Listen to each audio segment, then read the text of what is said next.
Now, I want to carry the energy that we've kicked off with this morning into our next session. Our next guest is all about helping leaders not only to build and sustain high-performing teams, but to do that in really challenging times. Shelley Johnson is the founder of leadership development agency Boldside. Shelley is a leadership coach, an author, a columnist for The Age and for the Sydney Morning Herald. And when she's not doing all of that, you will find her behind the microphone at her well-loved podcast, This Is Work, helping thousands of people to grow as leaders. You're in for a real treat. Please get excited. This is an interactive session, so that's me warning all the introverts. Get psyched and join me in welcoming Shelley.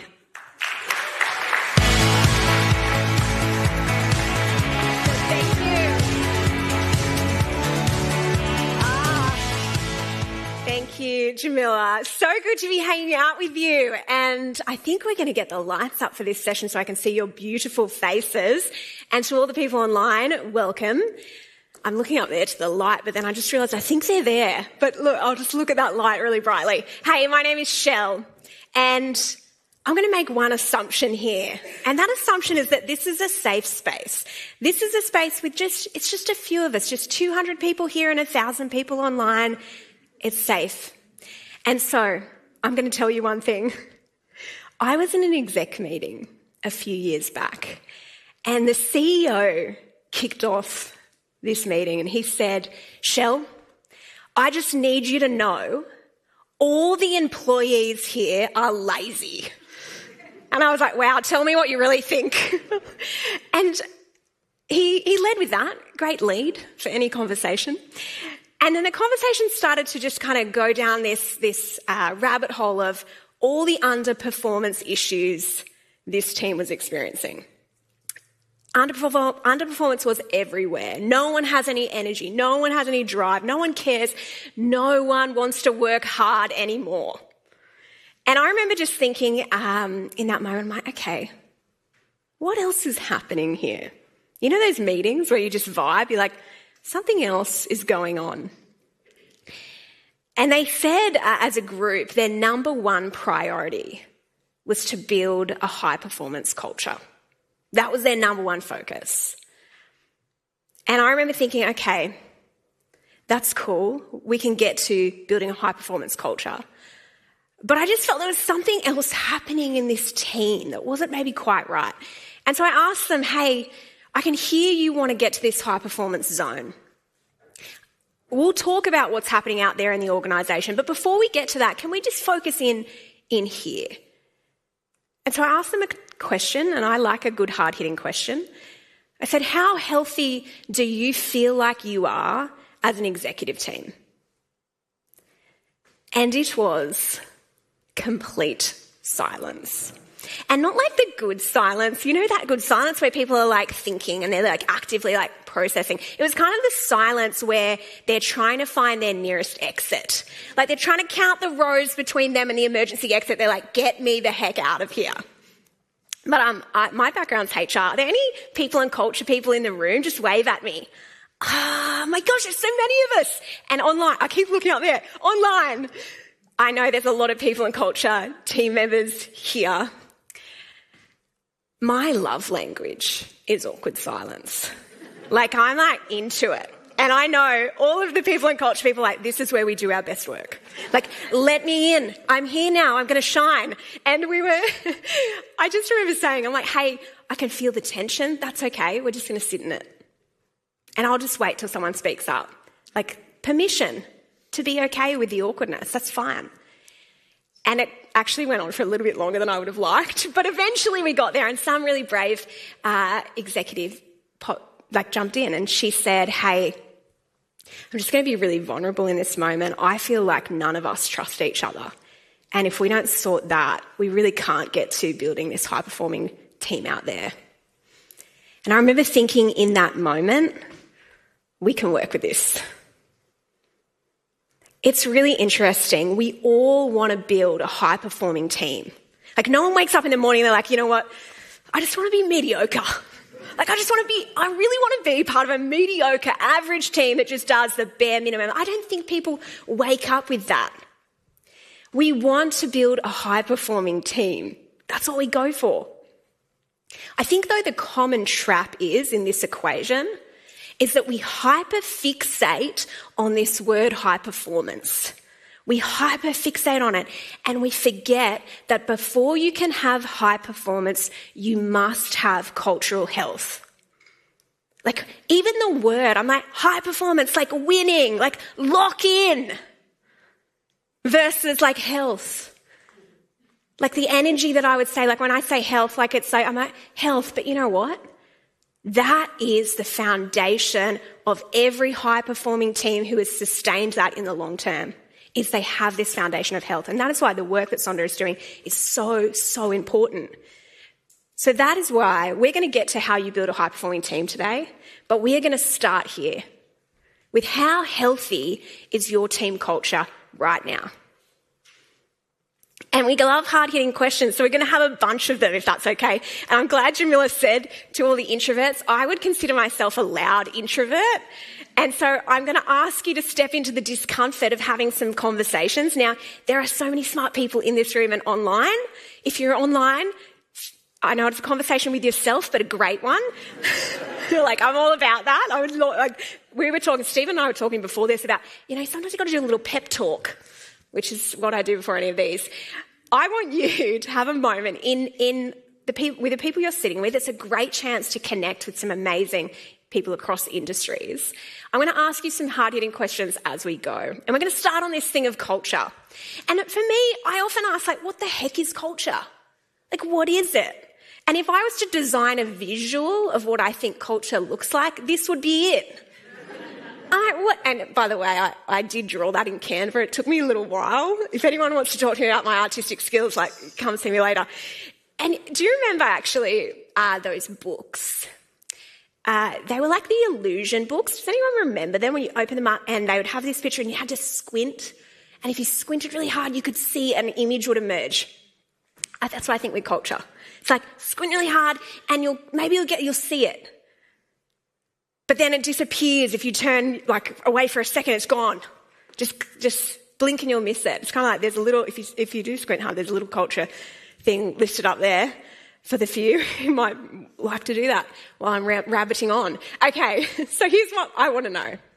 I want you to define what great culture looks like. What does culture look like? Because if we can't actually define it, it's hard to build it.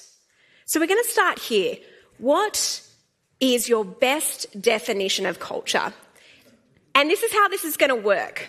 In the people in the room, in pairs or groups of 3, I don't want a single person left out, you are going to come up with, you're going to get 2 minutes only, it's going to be rapid fire, come up with your best definition of culture.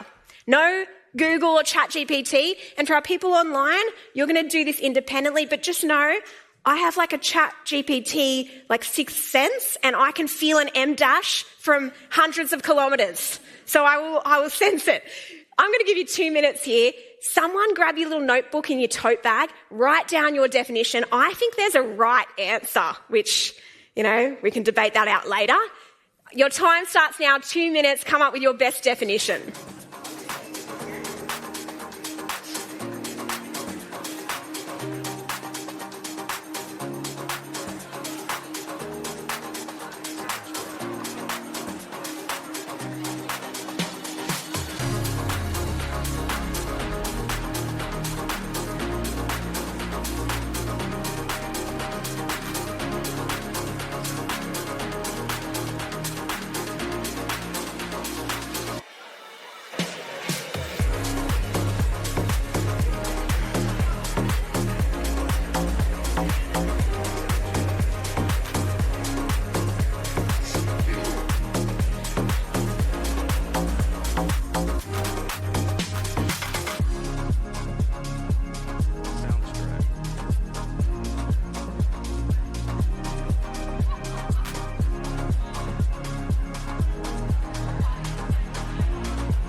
front who are extremely confident that they have the right answer, which I love that confident energy. Okay, we're going to do the grand reveal, and if you feel like you got close to this, in inverted commas, right definition, yell out, got it. Like big voice, yell it out as loud as you can. Okay, got it. That's, again, the confidence. I love that. Okay, here it is. If the slide will work. Culture is the good behaviour you celebrate and the bad behaviour you tolerate.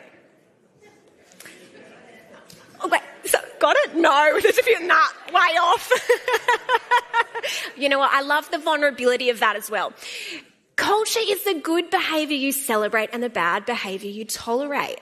I mean, hearing Craig's story this morning of when people see things that over time, really unhealthy behaviours, they don't start overnight, they creep in. And this is the thing with culture that's so important. And for every leader in the room, for every person who is in a position of influence, it's your job to create the kind of culture where people thrive, where people are healthy, and where people are well. But it takes courage to step into those spaces where we address those behaviours that aren't aligned with who we are and what we value as an organisation. How do we know, though, when those behaviours start to creep in? And I've absolutely loved this reference to early intervention when it comes to people's health. I also think when it comes to cultural health, the early intervention is key. We need to spot the signs early, but often we miss them. This is cargo ship Priscilla, carrying 50 tonnes of oil and 3,300 tonnes of fertiliser from Netherlands to Scotland, which is a shipload of stuff. Did you like what I did there? Thank you. Thanks to the few people laughing. Love you, love your work. And on the 18th of July 2018, at 10 p.m, a senior officer started his shift, and he had one job. He had to steer the ship overnight. But at about midnight, he got bored. And so he chose to do two things. The first is he put the ship on autopilot. And the second, he got out his phone. Now, between midnight and 3 a.m, he watched videos non-stop on his phone. I don't know what kind of videos he was watching between midnight and 3 a.m, but it's safe to say they were sufficiently distracting that he didn't notice the ship had started to veer off course. And at around 3 a.m, he gets a distress signal call from the Scotland Port Authorities, and they said, "You are in imminent danger. You've drifted off course and you need to course correct." But by that point, Priscilla had drifted too far off course, and at 4 a.m, Priscilla hit the reef in Scotland. And over the next week, Scotland Port Authorities had to work out, how do we get this ship off the reef without causing a spill? I worked in an amazing organisation for a leader and a CEO who I believe taught me everything I know about leadership. And I remember this one exec meeting, quite different to the one that I talked about up front. He said these words. He said, "Teams don't drift towards health. They drift towards toxicity."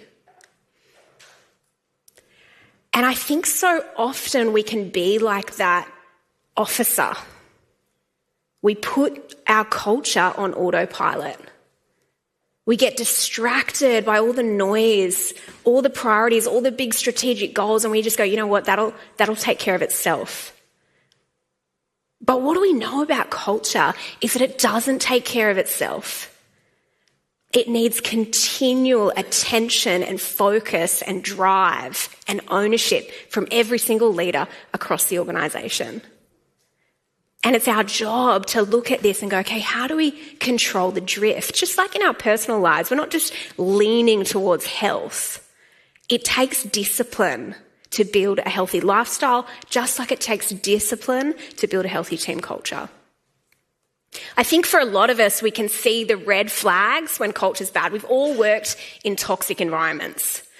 And we also know what healthy looks like. We can say, here's the green flags. Here's the behaviours we see when our team is healthy. Where I think we struggle is this one. What are the orange flags? What are the early warning signs of culture problems?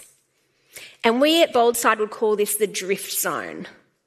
And this is the zone we need to be the most aware of. If we want to build a healthy culture that becomes high performing, knowing that health is the foundation to high performance, we have to identify what are those early warning signs when we're in the drift zone. When we get 2 degrees off course, okay, how do we course correct? How do we come back into alignment with our values, with our behaviours as a business? So here's what I'm going to get you to do. I think a really key thing here is for us to identify what are those subtle warning signs. And so I want us to give us some space for self-reflection. We don't often get that in our roles. That's one of the reasons that this stuff happens, because we don't have space to really reflect. So the gift here is that you're going to get to reflect with the people sitting with you. So twos or groups of 3, I'm going to ask you 3 questions. 1, what is the sign of healthy culture? The green flags. 2, what are the early warning signs? What are those orange flags? And 3, what are the red flags when culture is in an unhealthy space? Now, I really want you to pay attention to those orange flags for me. We're going to give you a few minutes. People online, I want you to do this same work. Get a notepad out, divide it up into 3, and work through these 3 questions. I'm going to give you a couple of minutes here.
Okay.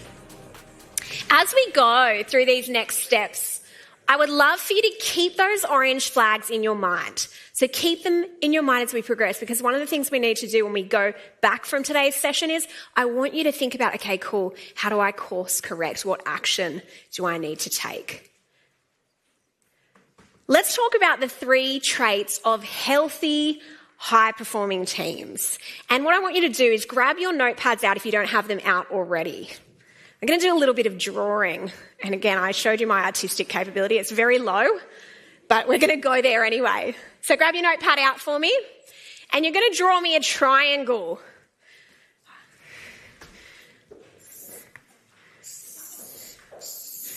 Oh, wow, I did warn you. 10 out of 10 on the triangle right there. Okay, so these are the 3 traits we would see on healthy, high-performing teams. And there is an order to them. And we call this, at Boldside, we call it the growth zone. And having worked with organisations all over Australia, we see there being 3 common trends for teams who are healthy and who consistently perform well in the long term. These are it. So number 1,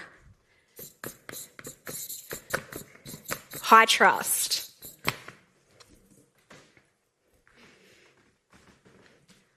High trust. For those online, there's a little slide there for you. Let's talk about how teams lose trust. And we see teams losing trust when there is a gap between what they promise and what they practice. And these are really common gaps that we see on organisations all over Australia. Promise, everyone's voice will be heard. Practice, only loud voices are heard. Promise, I'm open to feedback. Practice, gets defensive and takes things personally. Promise, I'm fully committed to our goals. Practice, doesn't take personal ownership over deliverables. Promise, it's safe to fail here. Practice, overreacts to minor mistakes. This is a big one. Promise, we are all honest with each other. Practice, speaks badly about people when they're not around. We would see this one being particularly relevant. Where cultures haven't built that trust to have difficult conversations, the conversations still happen. They just happen in the wrong forums. They're in the meeting after the meeting. They're in the team's private chat. They're in the group text message where people are complaining about stuff, but they're actually not using it, being able to talk about it in the right channels. Organisations that have worked really hard on building trust have created an environment where people can speak up, where they can be courageous. So again, I know I said I love hard-hitting questions, and I know all the P&C people are like rejoicing. They're like, yes! These are some questions I would actually really encourage you to take back to your team. Take these back with you, and you can ask them these questions in team meetings and really get this conversation going. And these are the questions. Where are the gaps between what we promise, so what we say we'll do, and what we practice, what we actually do? So some common ones would be when we say we value feedback, but we avoid difficult conversations. Or another common gap is when we say we're going to be one team. I see exec teams do this all the time. We're one team, but then they go back to their team and are like, well, Jack from finance, it's his thing. I advocated for you, but it's Jack. You know, so it's like, how do we actually align as an executive, as a leadership team, and as an organisation? So this is what I'm going to get you to do. And I think this is a good one to just think about independently for a moment. So just give you a minute here. Not going to give you long. I would ask that after this session, take some big chunks of time with these big questions to actually reflect on them. But I want you to think about, okay, what's one big gap right now between what we say we do and what we actually do? And what's one action, just one, I could personally take to close that gap? So just a minute here of self-reflection. Again, I know I mentioned I love the silence, so, just embrace it. We'll take 1 minute here.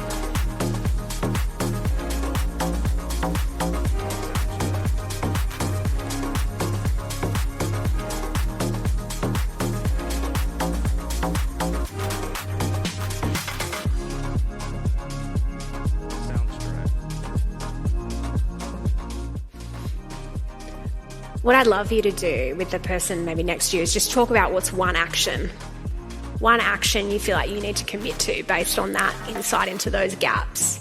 So just take a moment.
All right, I'm going to have to rein you beautiful people in. Over morning tea, I'd encourage you, because I can tell there's a lot of depth, we're going deep really quick, get into that conversation over morning tea, because like instead of having, any small talk, you can just go straight there. You're like, we've got some trust issues here we need to solve. I love that. I'm all about those deep conversations. Okay, so number 1, high trust. Number 2, high clarity. Interesting, Jamila talked about clarity in her opening this morning. Clarity is so important for our teams and often understated. And I kind of think about clarity like this. Clarity is like a scoreboard. Now, I'm not big into basketball, but I can interpret that scoreboard really quick. I can see it's Lakers versus Miami Heat. Miami Heat are up by 10. There's 58 seconds left on the clock and we're in quarter 4. I know at a glance really quick who's winning and who's losing. It's really obvious to me. However, what I think for most organisations, when we think about clarity, what it almost looks like to me is this. At a glance, I'm like, I don't know, am I winning, am I losing? I think maybe some, maybe not. It's hard to interpret. Now, I know there's heaps of smarter people than me in here who are like, it's easy looking at that. I'm not great in this space. So I want to say, like, how do we create this level of clarity for our team? The reason this is so important is because our teams are bombarded with noise, distractions. And when we're distracted, when we're in busy work, not high value work, our organisation can't move into that high performance zone. It's all those meetings that we think, does that drive real value? It's like the 50 million Teams channels. You're like, oh, it's a lot. So I want you to think about, how can I create clarity? What are the 3 metrics of success my team really need to know? Okay, this is what we're going after. These are the things we're going to hyper-focus on. I just want to make a call out here about clarity versus certainty. And I think this is an extremely important conversation right now, where I think sometimes our teams, they come to us and they want certainty. They want to know, okay, what are we, like, I need certainty. We can't provide that. And I think we need to be explicit with our teams about this challenge. We can't provide certainty. I mean, we're looking at the world of AI and people are like, what's the future of work look like? I'm like, I don't know. Like, I don't know. So how do we create clarity, but also just openly say, hey, I can't give certainty on this. I would love to, but that's not where we're at. And if we think about the difference between clarity and certainty, certainty is guarantees. It's the 100%. These are the facts. No surprises, no changes. I think about it as concrete. Once it's set, it's set. Clarity is shared understanding. Hey, we understand. Here's what we know, here's what we don't know, and this is what we're going to do next. The next 3 steps are this, and then after that, we'll regroup. So how do we educate our teams that this is what we can provide, this is what we can't provide? I'm going to just get you to think about in your pairs what feels unclear or confusing right now. Now, again, you're going to want to deep dive into this after this session. So take a photo of those questions because they're going to be great to follow up with your teams. But what I'd like you to do is just answer what feels unclear right now in our priorities or ways of working. And that you can just quickly talk that through with the person sitting next to you, just brainstorm a few ideas. For those of you online, take this space to answer those 3 questions. I'll give you just a minute or so here on this.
All right.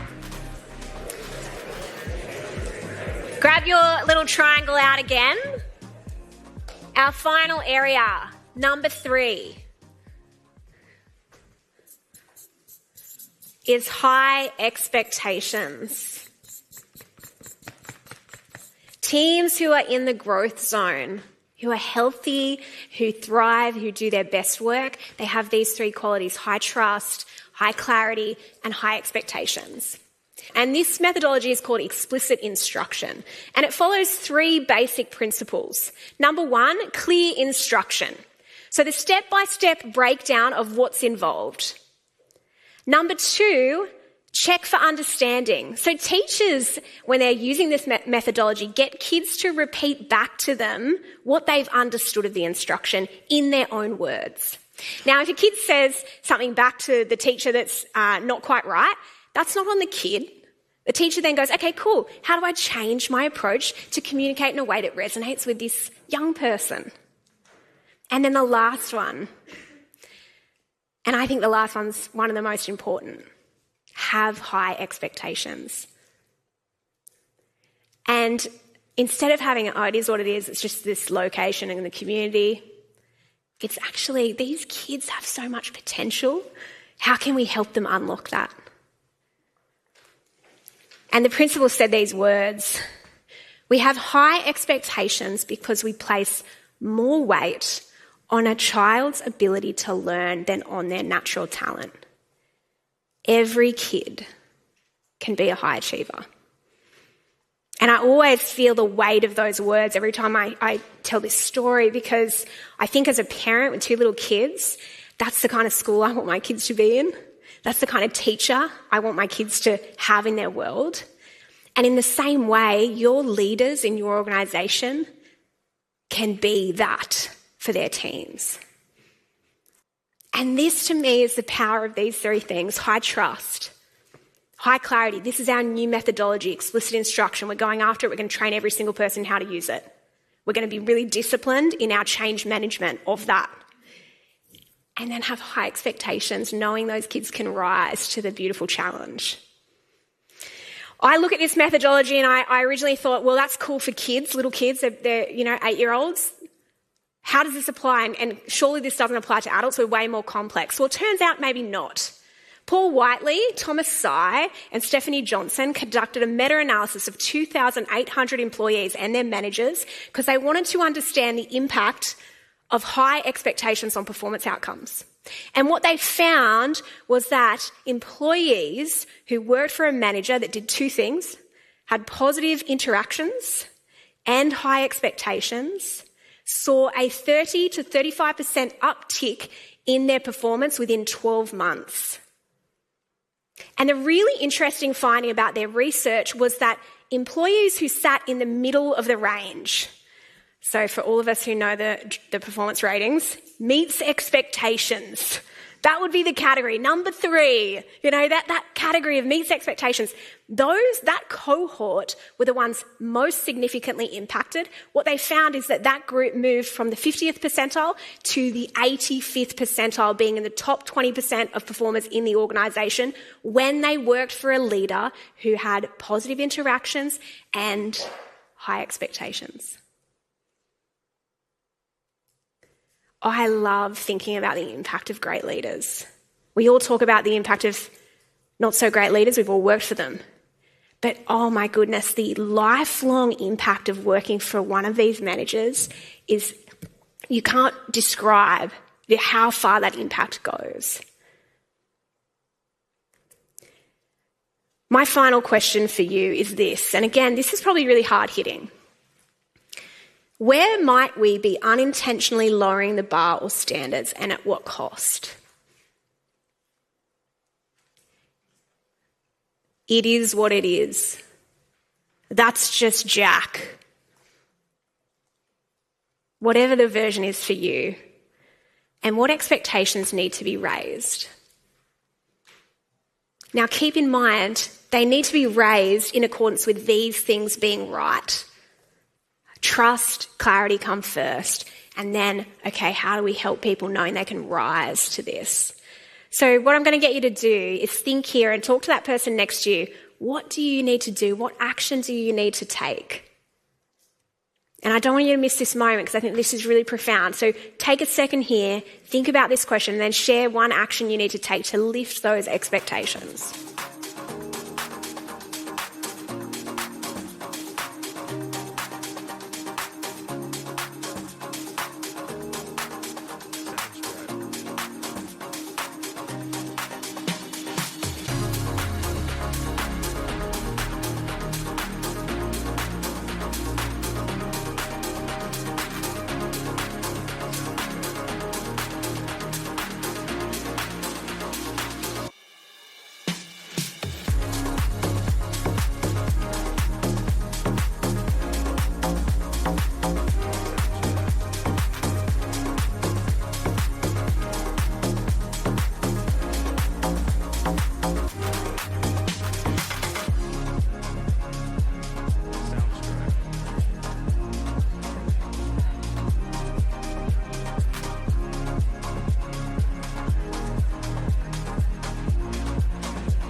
Okay.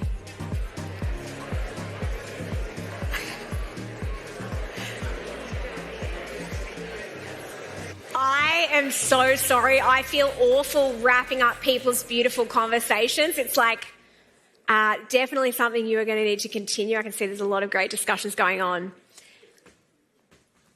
I have an ask of you today.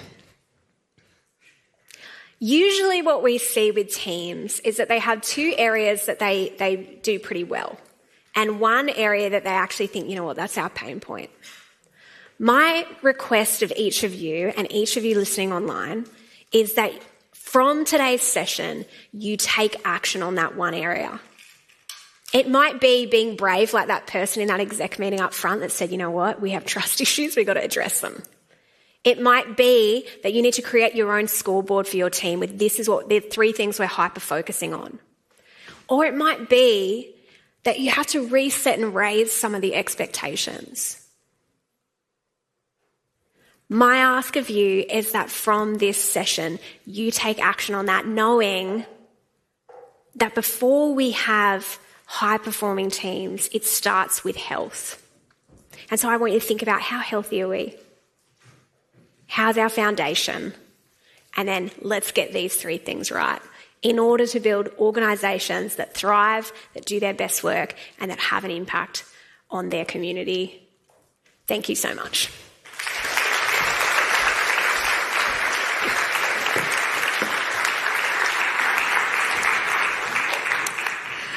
Shelley, thank you so much for what was a truly energising and possibly quite uncomfortable session at times.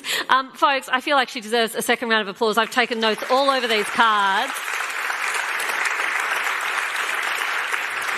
And I know you are absolutely going to be taking some of those strategies as well as some of Shelley's questions back to your own teams. I think we've all worked really hard, so everyone absolutely deserves a little break.